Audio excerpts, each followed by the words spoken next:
आता काही नोकरीवाले म्हणते आम्ही सुधारलो, काय गाजर सुधारले तुम्ही? 58 वर्ष सरकार घेतलं आणि रिटायर झाले, बंगल्याला कुदळी आणली 58ला, 60ला बंगला पुरा झाला, 62ला वास्तू शांती झाली आणि 63ला तर 2 वर्ष श्रद्धा आलं, तू बंगल्यात झोपला. इथं 60 वर्षाचा म्हातारा होता, आणि तेव्हा दरगडी तरी 100 माणसं झोपतील एवढी पडवी बांधून टाकली. जुनं ते जुन्या म्हाताऱ्याने एवढे कष्ट करून संसार केला. काय माय वेळी आताच्या पोरांची त्यांच्या तुलनेत संसार करायची. कोरडाव जमीन होती तरी शेतकऱ्यांनी कधी आत्महत्या केलं नाही. आणि आता लोकांना नुसतं काय पैसा लय झाला. काय झाला पैसा? कालवानाला तेल नाही काहींच्या, 3.5 लाख घातली ग्रामपंचायतीला. याडं नाही तर बायको कांदे लावायची, थोडीशी मुकादम झाली, कोणी इकडे झक मारायला सांगितलं तिला. लोक तिला इजरी देत मोकळी कवाय. अरे काय मोकळी कवाय? कांदे लावायचे मोकळी का? तुला कोणी इकडे 3.5 लाख घालायला दडी आखलीचा पत्ता नाही. काय लोक पुढे पैसा घालावा पुढे नाही. राष्ट्रगीत पाठ नाही, 26 जानेवारीचा प्रमुख पाहुणा झाला. याडं नाही तर असं उभं राहा झेंडा खाली, झेंडा खाली घेऊन याला वर न्यायला पाहिजे. येड्याला मार्केट आलंय मारा, राखलीचा पत्ता नाही, अर्थ लोपले पुराणी आणि नाश केला. हाय का कलीचे महिमा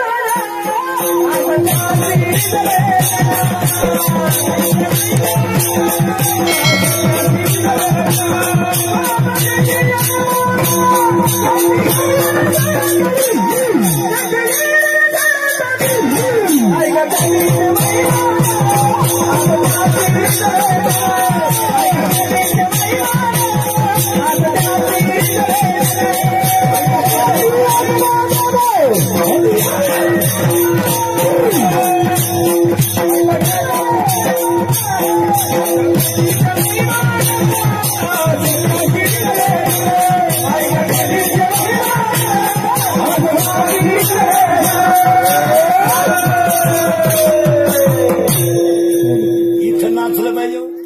लोक डांबरीवर नाचलं. बाई वाड्यावर राहतो भाड्याच्या घरात. नाचू कीर्तनाने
सुनू तुझा माझ्यावर भरोसा नाही का?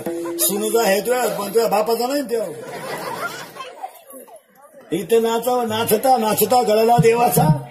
चला थोडं पुढं ते घर झालं, हे घर झालं, चिंता बिंता करायची नाही. अभंगातले 2 मुद्दे संपले आणि अभंगातल्या 3ऱ्या मुद्द्याला सुरुवात झाली. आज सगळ्या ग्रामस्थांच्या, भजनी मंडळाच्या, गायक वादकांच्या, गुणीजनांच्या, मंडपवाल्याच्या, बाईक सिस्टीमवाल्यांच्या सगळ्यांच्या सहकार्याने म्हसोबा यात्रेच्या निमित्तानं कीर्तनाची ताकद कळली ना तुम्हाला.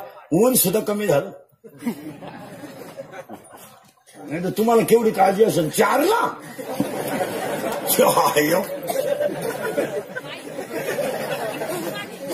आपला डायरेक्ट वर कॉन्टॅक्ट आहे महाराजाचा, खाली नाही.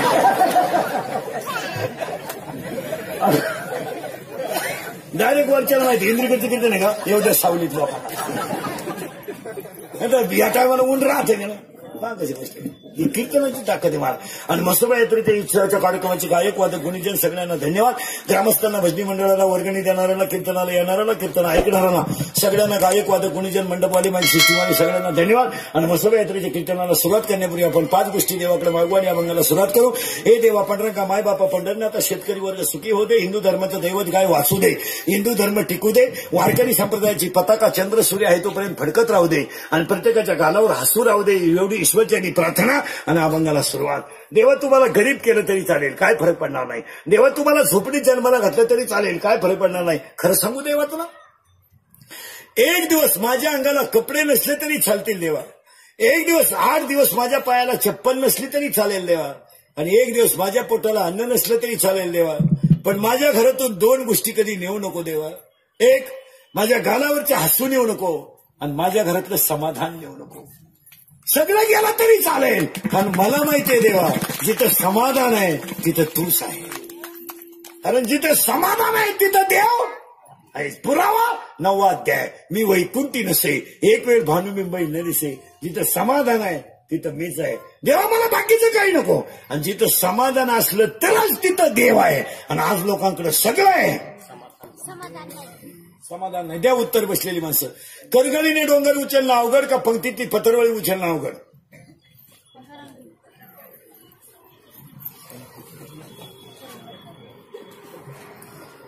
करगळीने डोंगर उचलणं अवघड का पंक्तीतली पत्रवळी उचलणं अवघड? उत्तर सांगू. करगळीने डोंगर उचलायला शक्ती लागते आणि पंक्तीतली पत्रवळी उचलायला भक्ती लागते.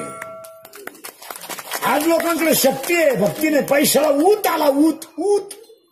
लोक नुसते बोंबलतात गरीब गरीब आहे, थबाड फोडले पाहिजे. काय ते गरीब आले, यांना ती सवय झाली महाराज. गरीब म्हणायचं वरून लाटायचं.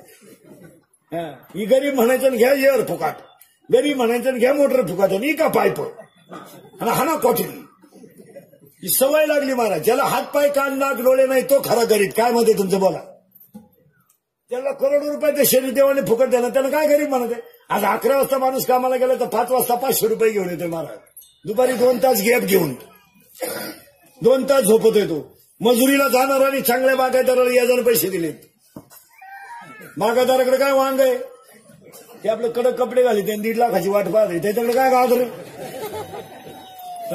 तुम्ही एक विचार करा महाराज, गरिबी बिरिबी नाही. एक वाक्य सांगत मला, गरिबी देव तुम्हाला कधी देत नाही, तुमच्या खरमानं गरिबी येते. तुमचं काय मत आहे? आणि गरिबी घालवण्याची ताकद सुद्धा आहेत ना. ज्याच्या हातामध्ये फडके पोहे बांधायला फडकं नव्हतं तो गेला भेटायला तर येताना नगरी घेऊन आलाय. ज्या पोहे बांधायला फडकं नव्हतं फडकं तो येताना नगरी घेऊन आला. पण सुद्धा दरिद्री झालता तर कर्मानच झालता. कर्म चांगलं केलं वाईट होत असेल. लोकांनी आपलं बरवायचं मायावर गरीबी आली. काय गरीबी आली? द्राक्षाच्या घडाला कागद गुंडाळणाऱ्याला बाग परवडतो आणि बागावाल्याला बाग परवडत नाही. हा न्याय कुठलाय? ज्याने कागद गुंडाळा घेतले त्याला बाग परवडतो आणि जो बागावाचा मालक आहे त्याला परवडा. कसं परवडल? परवडल कसं? परत द्राक्ष घ्याय गेलं तर खोक्यात मुतला. 2 घड वल्ले झाले. व्यापारी म्हणला एवढेच काय शिवाय वल्ले झाले, तुम्हाला ड्रायव्हर पडलं. मग आता काय खर्च काय? एकच होतं मन मारा. गरिबी कर्मानं येते. याच्यावर तुमचं मत काय? बोलत जा तुम्ही. कर्म चांगला असलं गरिबी कशी काही? रात्रंदिवस कष्ट करणाऱ्याच्या महालक्ष्मी पळते. पण आपलं नशीब पालथ. जेव्हा 5,000 रुपये कांदा होता तेव्हा आपली चिंगळी होती.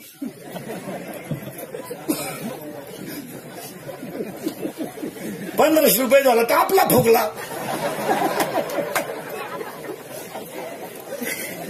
आता काल 700 रुपये झाला तर आपला वापस सोडून बाहेर आला. याच जे 5,000 रुपये कांदा होता आपली एवढी चिंगली होती. देव येतो. पाया पडून सांगतो, जिथं नम्रता आणि कष्ट आहे तिथंच लक्ष्मी मुक्कामाला राहते. तुमचं मत काय?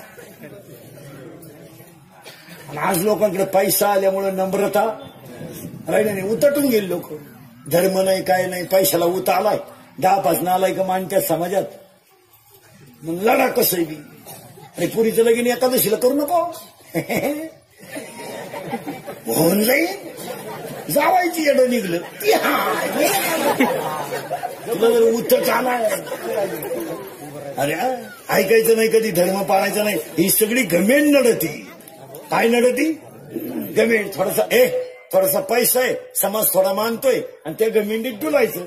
5 वाजता आपल्याला वाटतं आपले मित्रलाही फोन करतात. काय हरिपाठासाठी करतात? पुढं मुतायचं बॉस संध्याकाळी. याच्यासाठी फोन आहे. आणि मग सोमवार नाही, कधी एकादश नाही, शास्त्र कधी पाळायचं नाही. आणि एकच पोर आहे, तुला एकादशी लग्न करू नको.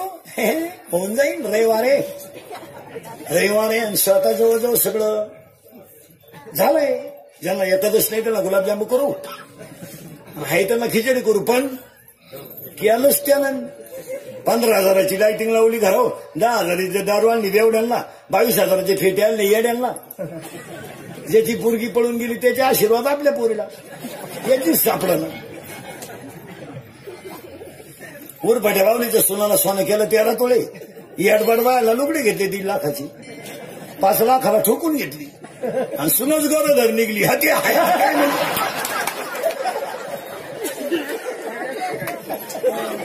तो झटका आहे भाऊ. तुम्ही माना नाही तर नका मानू, पण झटका बसणार नाही. जर कीर्तनात बसलेला माणूस एखादा म्हणला बा महाराज असं का बोलला, तर कागद आणि पेन काढायचा आपल्या कीर्तनाला आणि हातावर कागदावर नंबर घेऊन जायचा. मी ज्ञानेश्वरीतल्या ओव्या सांगतो तेवढं जाऊन घरी पाहायचा.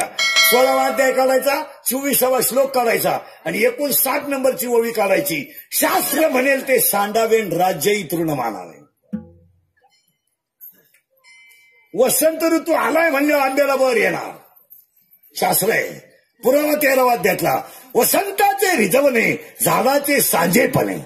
आता आंब्याला बर येणार, लिंबाला बर येणार. तुम्ही पण अजून 8 दिवसानं टोटल लिंब हिरवे गार होणार आणि लिंबाला बहर येणार. कारण शनिवारी पाडवा, रविवारी पाडवा आहे, शनिवार पर्यंत बघा तुम्ही सगळ्या लिंबाला बर येणार. कोणता ऋतू आलाय? वसंत ऋतू आलाय. पुढे ऐका, 15 दिवस जाऊ द्या आणि हनुमान जयंती होऊ द्या. डोंगराची आणि रस्त्याकडेची जेवढी झाडं आहेत तेवढी आपोआप हिरवी होणार, त्याला पालवी फुटणार. का? वसंत ऋतू आलाय. वसंताचे रिजवणे झाडाचे सांजेपणे. मग एकानं मला कीर्तनात उभं राहून विचारलं, एकादशीला लग्न केल्यावर जर असं होतंय तर ज्यांनी पुरी पळून आणल्या त्यांनी कुठं तिथी पाहिल्या, बंद झाली आपली अक्कल. पण त्याला ओवी 17व्या अध्यायात, वारिया वाट न पाहे आणि मरण मुहूर्त न पाहे. वारं वाट पाहत नाही आणि मरण मुहूर्त पाहत नाही आणि ह्या उलादाशीच मेल्याशिवाय राहत नाही. ही कशी मरत ही याची ओवी आहे.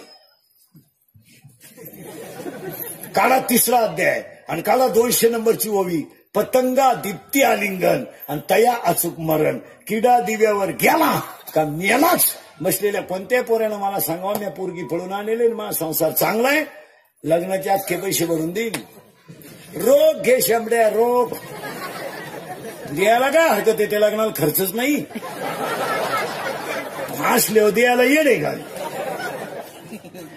तुम्ही माना नाही तर नका मानू, पण शास्त्र आहे. आणि आता घमेंडीत लोक शास्त्र मानत नाही. मग यात्रेला सुरुवात करताना सुख पाहिजे आणि समाधान पाहिजे. आणि आजच्या कीर्तनाला घेतलेला मग एकनाथ महाराजांचा आहे आणि वर्णन भगवान शंकराचं आहे. अभंगाला सुरुवात. तुम्ही म्हणाला आतापर्यंत चाललं काय होतं? आतापर्यंत एकच चाललं होतं, ज्ञान ज्ञान ज्ञान. चिंता करायची नाही आणि अभंगाला सुरुवात. आणि आज कीर्तनाला घेतलेला अभंग एकनाथ महाराजांचा आहे आणि वर्णन भगवान शंकराचं आहे. आता भगवान शंकराचं वर्णन घेण्याचा अभंग पहिली शंका टांगून टाकतो, गात्यात म्हसोबाचा अभंग नाही. पुन्हा डोकं लावायचं काही काम नाही. मग तुम्ही म्हणाल हे सूत्र कसं बसतं, तर हे खंडोबा, भैरोबा, बिरोबा, म्हसोबा हे जे देव आहेत हे सगळे भगवान शंकराचे अंश आहेत. हे सगळे भगवान शंकराचे अंश आहेत. जसं मनी आणि मल्ल नावाचा राक्षस मारला म्हणून त्याचं नाव मल्हारी मार्तंड झालं, नाही तर तो खंडोबाच. महिषासूर मारला म्हणून ती महिषासूर मर्दिनी, नाहीतर ती पार्वतीच. अंगठी केली म्हणून अंगठी आणि डोरलं केलं म्हणून डोंगळं मूळ सोनच. नेरूये, ओपने, शॉटे, गाऊने, ओढणे, पंजाबे मूळ कापूसच. तसे हे भगवान शंकराचे एवढे अवतार आहेत. हे खंडोबा, भैरोबा, बिरोबा, म्हसोबा, बिसोबा हे सगळे अवतार हे भगवान शंकराचे आहेत. याला डोकं लावायचं नाही. म्हणून आज कीर्तनाला घेतलेला अभंग भगवान शंकराचं वर्णन करणार आहे. अभंगाला सुरुवात. वर्णन करणारा अभंग एकनाथ महाराजांचा आहे आणि एकनाथ महाराज अभंगाचं वर्णन करतात. हा भगवान शंकर आहे. हा देव जरा नंगाट. हे जे देव आहेत ना, ही नंगाट तुळे यांच्या नाद नाही लागायचं. कारण यांचं कुळच पहा कसं आहे. बाप फिरायला नंदीवर, पोरे फिरायला उंदराव. बाप राहिला स्मशानात, पोऱ्या राहिला देवळात. बापाच्या गळ्यात साप, पोराच्या गळ्यात हार. आणि पहिलं महिला आरक्षण ह्या गाड्यानं काढलं. हे आता पुढारी लोक टापान द्या, महिलांना अधिकार दिले. गपचिप राहा. काय डोंबलं दिलं तुम्ही? अहो हे पहिलंच होतं. त्यानं उत्तर पहिल्यापासून. शंकर कशा करतो? शंकर नंदीवर. त्याचा पोरे कशा करतो? उंदराव. आणि त्याची बायको कशी करते? शंकराची बायको वाघावर. मग महिलांना आरक्षण का होतं? पहिलं मी शंकर पहिल्यापासून बायलावरची. माझं मी शंकर सायकल हिंडतो आणि पार्वती स्कूटीवर मिटिंगला चालली. काय शंकर चालला सायकलीवर कांद्याची गोण घेऊन, पार्वती चालली स्कूटीवर मिटिंगला. शंकर आहे घरी पोरं सांभाळा. गबस रड नको आई मिटिंगला गेली, गबस रड नको आई मिटिंगला गेली, गबस रड नको आई मिटिंगला गेली, गबस रड नको आता आई येईन. ते कार्ट म्हणलं दूध दे, कुठून देऊ? गबस रड नको आई आली, गबस रड नको आई आली, गबस रड नको आपली आई आली. तो म्हणला थोबाड फोडीन तुही नाही माई एकट्याची. नवीन काय शोध लावला नाही, फक्त नवीन टापा आणायच्या महाराज. एक वाक्य सांगा महाराज, जगानं किती जरी प्रगती केली तर संप्रदायाच्या बाहेर नाही. तुमचं काय मत आहे? आता हे उगाच झाकली सवाला कधी. समाज झालाय लाचार, समाजाला त्याच्याशी काही घेणं राहिलं नाही. समाजानं महाराज हे गावांचे राष्ट्रांचे याचे त्याचे विकास होती नाही ना, याला सरकार बिरकार जबाबदार नाही कधी. सरकारला काय नाव ठेवायचं काय, पुढाऱ्यांना काय नाव ठेवायचं काय. लोक म्हणले बरं रस्ते होती नाही, काम होती नाही. कशी काय करतील लोक काम? जो निवडणुकीला उभं राहत होत्याला तुम्ही वास नसत होती नाही पोरं, तो काय झकमा नाही उभा राहिला. त्याला वड हॅबिटी नाही राहिली, आवड झालं ते. 3 महिने गाव मुतवायचे म्हणजे खेळ आहे का? आवड झालं त्याच्या खालवानाला तेल नाही राहिलं, त्याची बायको अशी पातेली आपटी ती त्याच्या पुढे. तेव्हा त्याला किडा होता तुला ना, आता तेल नाही चालू. तो गाव तर आलं ना ताब्यात. ती म्हणती गाव खाय. जो माणसं निवडणुकीला उभे राहतात त्यांना बारा ही लोक वास नसते नाही हो 3 महिने. ज्याला सायकलीची अक्कल नाही त्याला इनवा, ज्याला वड्याची मिळत नाही त्याला 90. बिन निवडणुकीच्या काळात असते बिस्लरी ना हातात लोक, बिस्लरी. आणि रस्ता तर पितीच नाही हो, नुसते जुलाब लाल जुलाब व्हायचे त्याला 1.5 महिना. आता बसला थोबाड वासून आता धर तुझाच गाला साठा. आता कोण पाहिजे? आता नाही, आता खिशात गालाच ठेवायचा, येईन तेव्हा धरायचा. आता कोण पाहिजे? आता ज्यानं पाजली तोच कांदे लावायचा, तो वाजाला तुला. ढिगार लोक झाली मला, लाचार झालेला समाज झाला. तुम्ही हसण्यावारी गोष्टी नेऊ नका. समाज लाचार झाल्यामुळे चांगल्या माणसाची प्रवृत्ती राहिली नाही. निवडणूक बरोबर पैसा हे सूत्र तयार झाल्यामुळं शहाण्या माणसाचा याच्यात गुदारा राहिला नाही. काय मत आहे तुमचं? काही माणसांना गावात शाळा व्हावा ही इच्छा आहे, गावात योग्य तालीम व्हावा ही इच्छा आहे, रस्ता चांगला व्हावा, अंगणवाडी चांगली राहावा, सरकारी दवाखाना यावा ही इच्छा आहे. पण ज्याला पैसा नाही ना त्याला ही मंडळी निवडूनच येत नाही. आणि ज्याला काहीच अक्कल नाही तो पडतच नाही. त्यामुळे बुद्धिमान माणसांचा फार कचरा झाला. मला 6 महिने झाले सरपंच निवडून, अजून निम्मे सरपंच ग्रामपंचायतीत गेले नाही. ते गेलंच नाही ते. बरं जाऊन काय करेल तिथं? त्याला का आजर कळा ना काय करेल ते. फक्त लग्नपत्रिकेत आलंय भाऊ आता तालुक्यात व्यवस्थापक संयोजक गेलंच नाही. जबाबदारी जर पार पाडता येत नसेल तर पैसा घालून दुसऱ्याला का गुद मारावं? आपल्याला काहीतरी जबाबदारी कळली पाहिजे का नाही? आता स्पीकरवाला आहे, एवढ्या मोठ्या समाजाचा कार्यक्रम घेतलाय, याचा अर्थ सगळ्यांना आवाज पुरवणं ही त्याची जबाबदारी. गायन करण्याची जबाबदारी. मी तारीख घेतली म्हणजे मी तुमच्या पुढे उभं राहणं, तुम्हाला अभंगाचं चिंतन मानणं ही माझी. ज्यांना जबाबदारी कळत नाही त्यांनी इकडे डोकं का लावायचं? जबाबदारी काय आहे का नाही? जबाबदारीला आहे की नाही? आणि या लोकांना जबाबदारी काही बरं पैसे घालून शिव्या खा. नवरा बायको स्कूटीवर चालले आणि 7 लाख रुपये घालून सरपंच झालं एक. आणि स्कूटीवर बाई आजारी तिने नंगात घोडा लावा त्याला म्हणजे तेव्हा तर 100ची नोट घेऊन हिंडायचं ना. आता खड्डा बुजीनं पैसे घालून झटक मारी का नाही. घर जाळून कोळशाचं दुकान, हातानं चौकाला घालायची. कॉलेज सुटलं 2-4 शेबड्या पोरी चालल्या होत्या एकदम बंगरी. त्याचं कुणीकडं ते थोबाड त्यांचं कुणीकडं, इथल्या फटीत चमकी आणि त्यांच्या मागे 2-4 सांड आली. स्वच्छता असा घाण वास, मिशा काढेल बगलात गोचिड्या, एकदम बंगरी. आणि ते काढतो त्या पुरीला पाहून काय म्हणतो माहिती का? अरे अरे अरे अरे अरे चंद्र तर दिवसा उगला. तर ती पोर नंगाट होती, तिच्या बाई 2-4 पोरांनी कांद्याचं औषध गेलं होतं. ती म्हणली पण घोबड्याला दिवसा दिसलं कसं.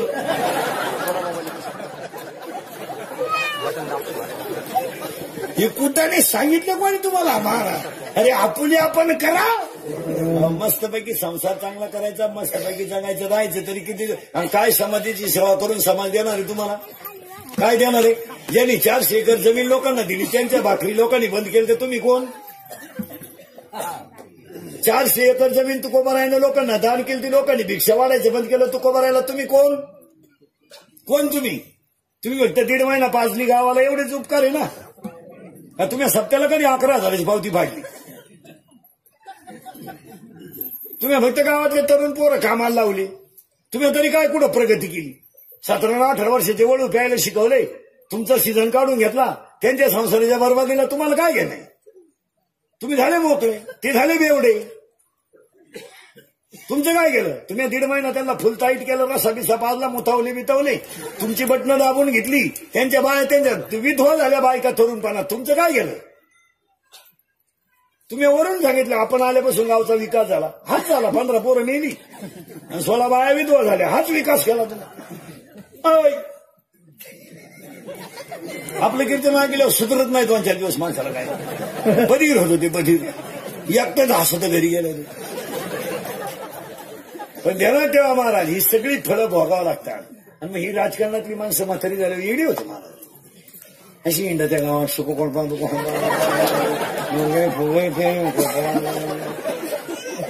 असा येतो आरतीला भांडवण 40% तरुण पोरं पुढाऱ्याच्या मागे इंडून भिकारी झाले, वडायला बिडी नाही. काय मत आहे तुमचं? काय मत आहे? उगाच बापाने घर बांधून ठेवले म्हणून यांना झोपाय जागा आहे, आणि आई बापा भाकरी थापेतात म्हणून यावं की संध्याकाळी घरी येऊन जेव्हा त्यात काय दानत यांची पोट भरायची. अरे येडपाट कार ठेव. एवढं शांबड झालं, झाला कार्य करता, एकच चिड्डी पिळून नेसत होतो. अरे लोक इतकं हुशार झाले, सभेला सुद्धा यायला रोज आहे. हुशार आहे का नाही रे? सभेला येणारी माणसं हुशार आहे का नाही? रोज आहे. आणूनही नेऊन सोडा.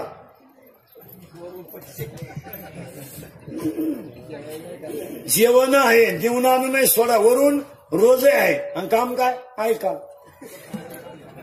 मग हुशार आहे का नाही? आणि तुम्ही नालाय गो 18, 20 वर्षाचे टोनगे पुढे रे मागे भिकारी झाले. पदगायला चड्डी आहे का तो? याड नाही तो. मग आवता हा का ना मरणा मग शिवा आधारा 150 रुपये म्हैशी. दिवसभर 2 भेटले तर 300 भेटतील नालाय का. आणि हे काय कोणाच्या मागे हे काय दरिद्री नाही तर. काही माणसं 40-40 वर्ष राजकारणात राहिली, रुपड्यावर इन्कम नाही झालं, फक्त हिंडलं आणि सुना अंगणवाडी जॉईन झाली. काय गोगरे आता पुढून नाही खाय मागून नाही खाय. काय गोगरे? अहो 2-4 महाराज 100 मध्ये 10-5 माणसं राजकारणात यशस्वी झाले. काय म्हणायचं मला? 100 कार्यकर्ते जर असतील ना तर 10 यशस्वी झाले. त्यांनी धाबे टाकून घेतले, पंपही टाकून घेतले, पोरही सर्व्हिसला लावून घेतले, आणि प्रतिमाही घरात चांगली तयार करून. काही माणसं 45 वर्ष पुढे मागे गेले, आले पिटले. हो मग बायकोला म्हणतो आजही पिटले का? तुम्ही तुझ्या तोंडाला नाही चव, तुला लागली रस्त्याची सवय, खायचं तर खा. मग तो आला दिंडीत आमच्या बोखांडी. इकडे 1च वर्ष आला तर एका दिंडीच्या 2 दिंड्या करून दिल्या. म्हणजे ते स्विच आहेत.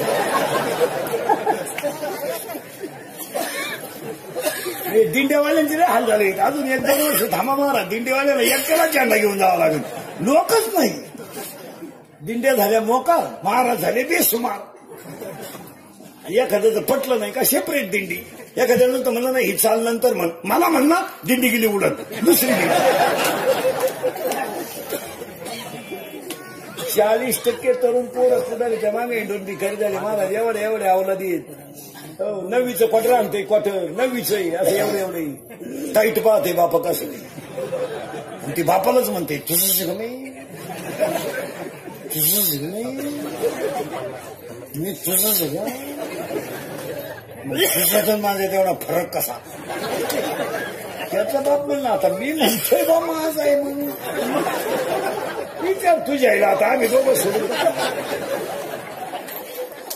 काय करता येडे नाही. कॉलेजचं पोरग दारू पिताना बापाच्या नावाची चिअर करते, दत्तू पाटील की जय हो म्हणून पिते.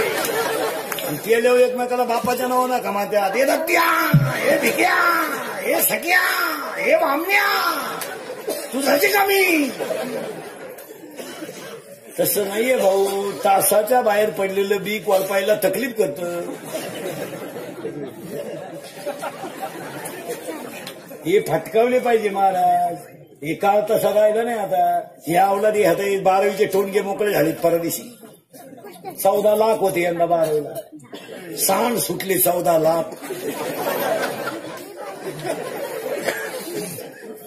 अजून 21 तारखेला 13 लाख सुटणार आहेत. 10वीचे 27 लाखाचा लॉट आहे यंदा 2 वाजा. एकही नापास करायचं नाही यंदा.